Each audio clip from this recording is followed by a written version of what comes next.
The Wild Chase is a pretty brilliant idea for a Warner Brothers cartoon, and the execution was okay. I have a few things where I feel like they could have done a better job with, and I'll talk about it in a moment, but generally, I really liked it. This is a 1965 Warner Brothers cartoon directed by Friz Freleng, Chuck Jones, and Hawley Pratt. I think this is the first Warner Brothers cartoon that I've seen that have got three directors, written by Friz Freleng, and it stars Wile E. Coyote, Roadrunner, Speedy Gonzales, and Sylvester. And this is the first time, I don't know if this is the only time they're all in the same cartoon. They might have been in some like Christmas specials and things, but they're actually having a race. Speedy Gonzales and the Roadrunner are having a race to decide finally which of the two characters is the quickest.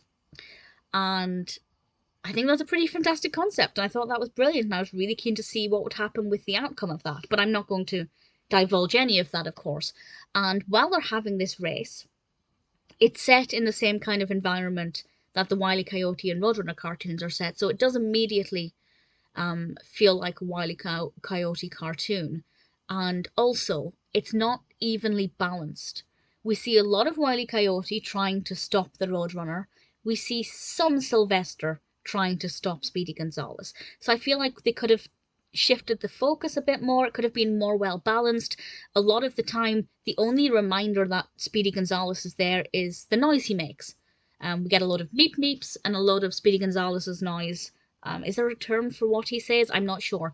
But those noises kind of happen, at the same time.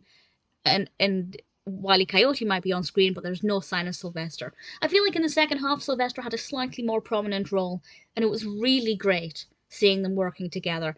I will explain just one thing they did. I won't explain anything else. I don't want to spoil it, but one bit I loved is when Wile E. Coyote is trying to stamp on this rock that's hanging over the edge of a cliff.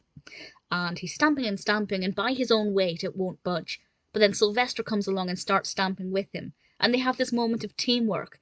And then from that point on, or maybe just before that, but roughly around that time, we get Sylvester and Wile E. Coyote working together because they technically have the same end goal, to capture their prey, even though they are going after different characters. And I just thought it was so much fun, and I just loved seeing these different characters working together in the same film. As I said, it does largely feel like a Wile E. Coyote and Roadrunner cartoon. It isn't evenly balanced. In fact, we didn't get to see that much of Speedy Gonzales. So definitely needed to be more balanced. But having said that, I'm just delighted it exists anyway. I had a lot of fun with it. I don't know if they've done any others like this, but I kind of hope they have, because I certainly had a lot of fun with it. The Wild Chase is definitely worth watching.